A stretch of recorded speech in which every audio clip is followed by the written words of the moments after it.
짬내서 설명할게요.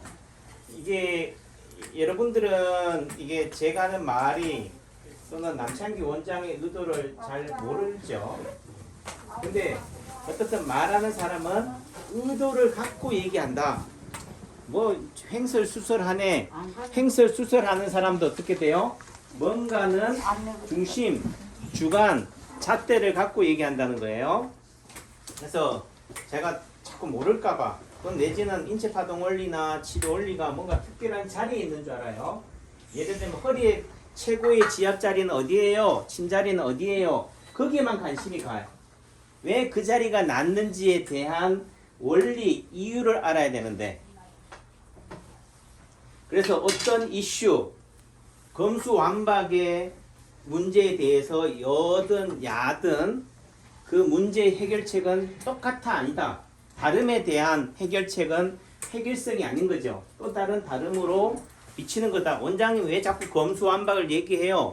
지금 이 시대가 이 전국이 검수완박의 전국이니까 여러분들이 가장 잘 이해할 수 있고 공감할 수 있는 부분이에요. 근데 무조건 여러분들은 뭐예요? 검수완박이 맞다. 검수 뭐 부분적으로 하는 게 맞다. 이거 가지고 따져. 그 의미는 결국은 뭐예요? 그렇게 말하고자 하는 그런 전국을 만드는 사람들의 뭐 한다? 폐에 놀아난다는 거지. 예를 들면 여의 입장에서는 이런 검수완박에 대한 부분들을 정당화하기 위해서는 다른 이슈를 부각시키는 거고, 또 내지는 그런 부분들에 되는 입장에서는 또 어떻게 돼요? 잘 보세요. 잘 가셔요. 또 다른 새로운 문제를 또 부각시키는 부분들이 있는 거예요. 예를 들면은 우리가 예를 들면은 왜 윤석열 정부가 문재인 정부와 똑같은 일을 다시 판을 똑같은 걸 재판하느냐, 그 나물에 그 밥으로 하느냐. 우리가 그 문재인 정부가 왜 윤석열 정부가 왜 문재인 정부 내 재판이냐, 왜 또 다른 조국의 재판을 하느냐라고 얘기하겠지만은 어떤 부분에 있어서는 그거에 대한 해결책은 뭐예요? 왜 보건복지부 장관 같은 문제를 야기하느냐 라는 의미 속에서는요, 여러분들이 물건을 살 때 한번 생각해 보시면 돼요. 잘 가셔요. 예를 들면은 이거하고 예를 듭시다. 이 토기하고 이 토기를 예를 듭시다. 여러분들은 어느 게 더 좋아요? 예? 어느 게 더 좋아? 조주선 어머니 관심 없으니까 뭐 다 안 좋아한다 이렇게 하겠지만은, 관심은 있는데 잘 몰라요. 자, 우리가 물건을 사러 갑시다. 제가 이제 골동품을 좋아하는 입장에서는 제가 이거를 사고 싶어. 박선희 어머니 어느 걸 사려고 한다고? 작은 거. 그러니까 어떻게 돼? 이 작은 게 뭐라고 하냐면은 뭐 예를 들면 뭐 장관 후보자의 그거라고 합시다. 이거는 뭐예요? 검수완박이라고 합시다. 그러면은 어떻게 하냐면은 제가 하는 입장에서는 야, 이게 더 크니까 이게 더 비싸겠네. 이거 얼마예요? 예를 들면 30만 원 합시다. 야, 그 30만 원이에요? 그러면은 좀 깎아주세요. 못 깎아요. 그럼 흥정할 거 아니에요? 그러면은 요거 좀 끼워주세요. 뭐 저는 뭘 사고 싶었다고? 아니, 작은 거 사려고 했지. 작은 거를 산다고 작은 거에다가 얘기를 하면은 사는 입장에서는 어떻게 하겠어요? 비싸게 받으려고 할 거 아니에요? 그러니까 처음 살 때는 뭐 하는 것처럼 내가 이걸 가고 싶어 하는 거에 관심이 없는 것처럼 하고 뭐예요? 딴 걸 물어. 이거 얼마예요? 그러면 뭐요? 아, 그게 그 정도면 요거 그러면 좀 깎아주세요 하는 거야. 이거 사는 것처럼 하다가 어떻게 돼요? 그리고 정작 이거를 사고 싶으면 어떻게 돼요? 못 깎아주면 그럼 이거 좀 끼워주세요 이렇게 되는 거지. 근데 물건의 가치를 장사하는 상인이 알고 있으면은 안 통하겠지만은, 상인이 물건의 가치를 잘 모르는 상태에서 한다면 어떻게 돼요? 통한다고. 그러니까 정작 사고 싶은 사람은 요걸 목적으로 하면서 어떻게 돼요? 이걸 하는 거지. 이해가 되는지 모르겠다. 그러니까 예를 들면은 그런 부분들이에요. 그러니까 우리가 어떤 상황에서 상대를 낫게 하기 위해서 어떻게 돼요? 버리는 패를 줘버리는 거지. 그래서 그 순간 어떻게 돼요? 상대는 얼씨구나 하고 이걸 물어. 그리고 나서는 어떻게 돼요? 그 순간 어떻게 돼요? 이걸 딱 잡아먹여서 요 다른 패를 딱 까는 거지. 제 말 이해가 되죠? 그 의미 속에서는 예를 들면은 이런 보금 장관 후보자를 인선할 때 완벽한 사람들을 다 뽑는 게 아니에요. 예를 들면 상대 입장에서는 상대 여의 입장에서는 어떻게 돼요? 그 중에서 어떻게 돼요? 다 완벽하다면 그 중에서 뭔가 흠결이 조금이라도 있는 사람을 골라낼 거 아니에요. 아주 흠결이 심한 사람을 골라내는 개념이 아니라는 거, 상대적이라는 거지. 그런 의미 속에서는 어떻게 돼요? 약간은 버리는 패를 하나 끼워 넣는다는 거지. 예를 들어 법무부 장관이 상대가 타겟으로 한다라고 한다면 어떻게 돼요? 법무부 장관을 보호하기 위해서 하나의 방패막이나 그걸 패를 끼워 넣는 거예요. 그게 뭐 좀 기분 나쁘겠지만 보건복지부 장관일 수도 있겠고 다른 후보자일 수도 있는 거예요. 그러면 사람들이 어떻게 돼? 제일 흠결이 많은 사람을 타겟으로 잡아야 되니까 보건복지부 장관을 하는 순간 어떻게 돼? 법무부 장관은 뭐 한다? 보호된다는 거죠. 그러니까 우리가 생각할 때 흠결이라는 의미가 아주 도덕적으로 완전히 심하다 이런 개념이 아닌 거지. 예를 들면 전교 1등, 2등 하고 예를 들면 전교 3등, 예를 들면 10등 있다라고 합시다. 그러면은 그 중에서 한 명을 제껴야 된다면 누굴 제껴야 돼요? 예를 들면 10등짜리를 제껴야 되잖아요. 근데 전교 10등하고 전교 100등, 200등 하면 어떻게 돼야 돼? 그럼 전교 300등 하는 자리를 제껴야 되는 거지. 그러니까 그 의미는 전교 10등이라 하더라도 어디서 어느 군락에 가면 어떻게 돼요? 꼴찌가 되는 거고 어떻게 그 평가름을 하느냐에 따라서는 어떻게 돼요? 1등이 되는 거라고. 판을 어떻게 짜느냐에 따라서 결국은 치료라는 개념이 뭐다? 상대적인 거다. 절대적인 기준점이 아니라는 거죠. 이게 치료다. 그러니까 내가 어디가 아프다라고 한다는 의미 속에서는 그 아픔의 정도를 객관화시킬 수가 없는 거죠. 누구보다 더 아프냐 또는 내 몸에서 어디보다 더 아프냐 이런 차원으로 되는 거지.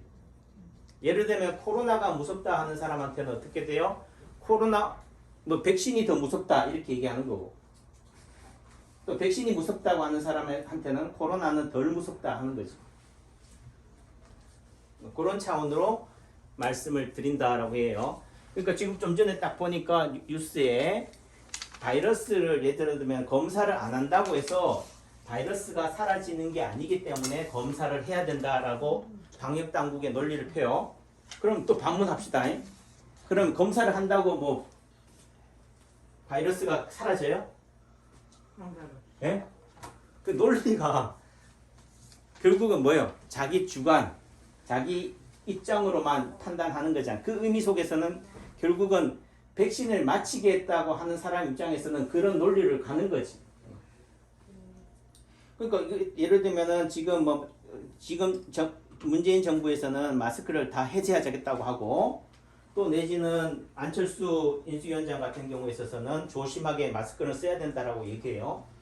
예를 들면 대통령 선거 이전에는 어떻게 돼요? 여당이 무조건 방역을 철저히 해야 된다고 하다가 이제는 어떻게 정권이 바뀌는 입장이 되니까 또 논리가 반대로 돼. 여당에서는 무조건 풀자고 그러고 또 새로운 신정부가 되는 입장에서는 뭐라고 그래요? 풀면 안 된다고 그래. 사람이 바뀌었나요? 입장이 달라지니까 어떻게 돼요? 되는 거지. 그러니까 어떤 사람 입장에서는 야, 이 방역에 대한 지적을 부각시키기 위해서 어떻게 돼요? 차기 정부한테 그 공을 주면 안 되기 때문에 지금 풀자 이런 논리도 되고요. 또 반대로 생각하면요. 야, 이렇게 뭐 하니까 그 엿먹으라 라는 의미 속에서 어떻게 돼요? 막 다 풀어가지고 새로운 정권이 들어서면 어떻게 돼요? 다 완전히 독박 쓰라고 하는 것도 있다. 그 어느 말이 맞는 거예요. 이런 논리도 되고 저런 논리도 되는 거지. 그러니까 그 중심에 시시비비 이게 옳고 그름의 문제가 아니라는 거지. 상대적인 거다. 내가 가지고 있는 거를 지키기 위해서 어떻게 돼요? 버리는 패를 쓰는 거지. 그러니까 우리 생각할 때 야, 참 그 인사 담당자가 책임자가 참 바보다.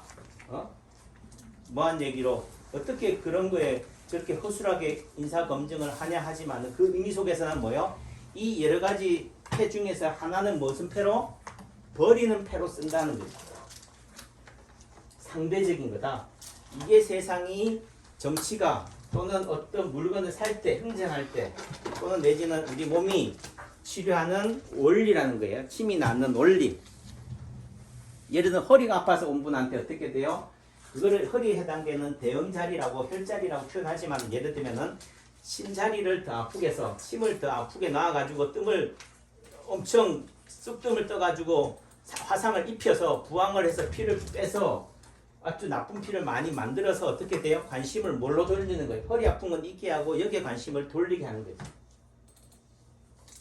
그러니까 남편 속썩인다 하는 사람한테 와가지고 뭐래요? 아이고 우리 남편이 속썩여요. 그러니까 네 자식이나 잘 봐라. 네 자식이 더 속썩인다. 이렇게 되는 거지. 그러니까 속을 안 썩이게 하는 개념이 아니다. 결국은 뭐예요? 그 아픔의 고통을 또 다른 새로운 것으로 더 부각시키는 방식이 뭐예요? 치료라는 거예요. 변화가 치료라는 거예요. 그래서 저희 한의원에 제 유튜브에 보시는 구독자분이 하시는 말씀이 원장님 달력이 있던 화장실 가는 부위에 달력이 있었는데 달력이 없고 뭐가 있어요? 그림이 새로 생겼어요. 보기 좋네요. 그게 뭐예요? 눈썰미인 거예요. 또 내지는 이런 변화에 관심을 가지게 하는 거지. 근데 어떤 사람은 그 변화를 뭐 한다? 모른다는 거지. 변화를 모른다는 의미 속에서는 여러분들이 몸이 병들고 늙고 아파가는 과정을 뭐 한다? 당연한 것처럼 느낀다는 거죠. 그거에 대해 민감한 사람은 어떻게 돼? 내가 오늘 허리가 아프네? 오늘 배가 사르르 아프네? 눈이 침침하네? 이러면 어떻게 돼? 뭔가 남창규 한의원에 가서 관리해야 되는구나. 미리미리 예방하고 관리해야 되는구나를 아는데 어떤 사람들은 뭐요? 원래 그런 거 아니야? 근데 저게 그림이 있어서 이렇게 되는 거지. 이런 이전 상황에 있어서 좀 그림 하나가 달력이 그림으로 바뀌는 그 자체가 뭐예요? 관심을 집중시키는 거라고. 저런 게 바로 뭐라고요? 치료라는 거예요. 그 치료하는 관점에서는 좋아지느냐 나빠지냐. 좋아지는 것은 좋고 예를 들면 명현현상은 나쁘고 요요현상은 나쁘고의 개념이 아니다. 상대적인 거다. 결국은 빨리 가면 빨리 좋아지면 좋아질수록 어떻게 돼요? 다시 정지했을 때는 어떻게 돼요? 놓으면은 다시 원상으로 들어가는 원상 복원력은 더 빨라진다. 서서히 가면은 서서히 또 나빠지는 부분들이 있으니까 그런 것들 이해하고 치료되는 과정에서 생기는 현상들을 이해하고 받아들이면은 덜 불안한 거죠. 그러니까 어떤 사실에 대해서는 결국은 꿈보다 해몽이라고 그러잖아요. 예를 들면 제가 며칠 전에 어떤 문제가 생겨서 그 문제에 대한 답을 주려고 급한 마음에 가다가요. 갑자기 뭔가 물체가 딱 나타났어. 예를 들어 사슴이 나타났어요. 그 순간적으로 어떻게 해야 돼요? 사슴이 로드킬이라고 그러죠. 특히 캐나다 같은 데는 많아요.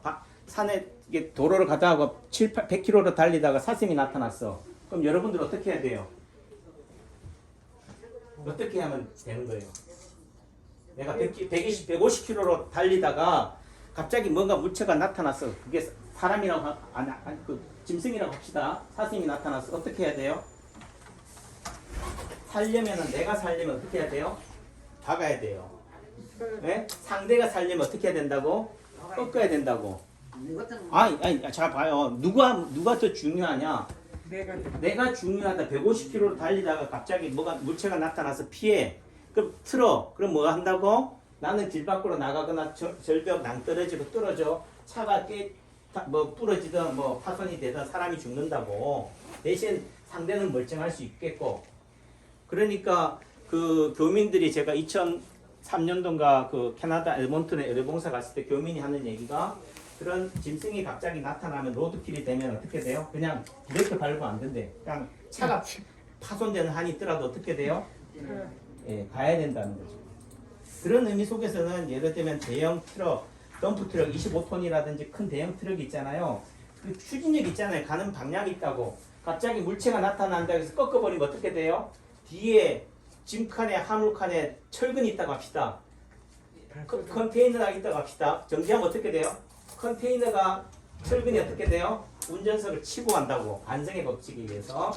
그러니까 알고도 어떻게 돼요? 부딪히는 거지. 그런데 제가 갑자기 착 예를 들면은 짐승이 사슴이 나타났어요.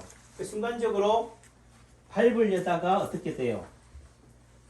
피한 거야. 근데 피한다는 의미 속에서는 저 사슴은 어떻게 돼요? 저 반대 방향으로 가겠지라고 생각했는데 어떻게 돼요? 그 사슴은 다시 내 방향으로 와서 어떻게 돼요? 했어요. 다행히 보니까 뭐 소리가 나긴 났는데 이게 분리선인지 뭔지 울타리인지 몰라. 하여튼 소리가 좀 나긴 났는데 그래도 어떻게 해요? 뭐 뒤에 또 차고 오는 부분들이 있으니까 가고 하는데 자 그러면은 여러분들이 그런 사고가 났으면 기분이 좋아요, 나빠요? 나빠요. 나쁘죠. 나빠요? 그럼 꿈에서 일진이 안 좋으니까 어떤 문제를 해결한다. 그러면 뭔가 이 일을 하지 말라는 뜻이구나. 그럼 브레이크를 걸라는 뜻이구나. 그러면은 일을 결정하지 말아요. 그러니까 조심한다. 이게 뭔가 하나님의 계시구나. 이게 무슨 일을 하지 말라는 뜻이구나. 브레이크를 걸라는 뜻이구나라고 생각하는 사람도 있고 어떤 사람은 뭐예요? 좀 내가 조심해야 되는 부분도 있지만은 그래도 어떤 일을 추진하는 데 있어서 그렇다고 해서 그걸 포기하라고 하는 건 아니구나. 이렇게 받아들이고 그 일을 미루고 가는 사람이 있다고. 그 의미는 뭐예요? 내가 어떤 일을 하는 데 있어서 그 핑계거리를 뭐에 찾는다는 거예요? 상대에 찾는 거지. 그러니까 그런 사건을 가지고 어떻게 돼? 야, 일진이 안 좋으니 꿈에 예를 들면 어떤 누가 돌아가신 아버지가 나타났다 해서 어떤 사람은 기분 나빠하고 어떤 사람은 또 기분 좋아서 하기도 한다 이런 거지. 그러니까 어떤 것이 답이다. 이 꿈이 나오면 어떤 거에 뭐 실패하는 운이에요, 성공하는 운이에요라고 한다면은 그거에 대한 해석은 어떻게 돼? 긍정적인 사람은 성공하는 방향을 갈 거고 부정적이거나 연연하는 사람은 어떻게 돼요? 그것을 탓할 거다고. 그러니까 그거는 결국은 관점의 문제고 해석의 몫이다라는 말씀을 드려요. 그래요. 뭐 얘기가 잠깐 곁눈질을 흘렸던 부분이 있지만은 네. 잘 가시고. 예, 감사합니다. 예. 그러니까 우리가 아까도 얘기했잖아요. 차를 로드킬이라는 상황에서 결국은 상대가 먼저냐 내가 먼저냐 하는 관점에서 어떻게 돼요? 어떤 사람은 틀어버리고 어떤 사람은 어떻게 돼요? 부딪히고. 그러니까 그런 문제 속에서는 어떤 그 사건만 보지 마시고 어떤 문제를 여러분들 살아가는 삶에 있어서 상대를 탓하고 어떤 문제가 시련이나 난간이 온다. 아이고 나 힘들어. 저 파도가 싫어. 꺾을래. 꺾는 것도 돌아서 가는 것도 지혜롭지만은 또 한편으로는 어떻게 돼요? 그런 거에 굴하지 않고 결국은 내가 직진한다는 의미 속에서는 상대는 파도나 시련이나 아픔은 순간적으로 덮칠지 모르지만은 그 속에서 나는 추진력 있게 뭐예요? 나갈 수 있다. 차는 좀 깨질지 모르지만은 내 생명은 보존된다는 의미. 그러니까 무조건 로드킬이 온다. 어떤 상황이 오면 무조건 틀어라. 또는 무조건 직진해라. 브레이크를 밟지 마라. 이 답을 얘기하는 게 아니에요. 그 상황에 맞게 어떻게 우리가 해석해 나갈 것이냐라는 부분들이 된다. 그런 의미 속에서는 결국은 중심이 주관이 나한테 있느냐 상대에 있느냐에 따라서 어떻게 돼요? 전혀 다른 결과물이 나온다. 그래서 이 결론 내가 어떤 물건을 살 때요. 이 물건이 관심이 있으면은 관심이 없는 척해. 이거에 관심 있는 척해서 요거를 끼워가는 거죠. 요렇게 하는 것이 물건을 사는 흥정하는 방법이듯이 세상도 그런 식으로 대응한다. 그러니까 정치인들이 바보여서 인사검증자나 인사책임자가 바보여서 도덕적으로 큰결이 있는 사람들을 후보자로 청문회에 올리는 것도 있겠지만은 또 다른 의미 속에서는 뭐요? 그런 상대적으로 버리는 패를 줌으로 인해서 관심이 그쪽으로 쏠려서 어떻게 돼요? 날치기 통과잖아. 예를 들면 국회의원들이 어떤 법안이 있어요. 이걸 꼭 통과시키려고 하면 다른 법안에다 끼워가지고 올싸올싸할 때 예를 들면 검수완박을 가지고 티격태격할 때 어떻게 돼요? 요 법을 싹 끼워 넣는 거야. 아시죠? 네, 그런 부분들이 있다. 관심을 딴 데 돌려서 안녕하세요. 내가 가지고 있는 것을 이득을 취하는 부분이다라는 거죠. 그런 걸 알고 있는 거랑 모르는 거랑은 다르다. 이거 세상을 부정적으로 보라는 얘기가 아니고요. 이런 관점으로 치료하는 거다.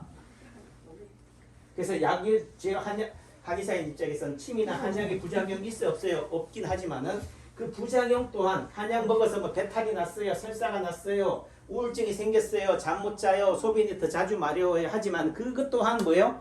이전의 아픔을 해결하는 또 다른 치료책이다라는 부분을 말씀을 드리는 겁니다. 뭐 참 변명도 잘한다 하겠지만은 자 이제 모실게요. 들어주셔서 감사합니다.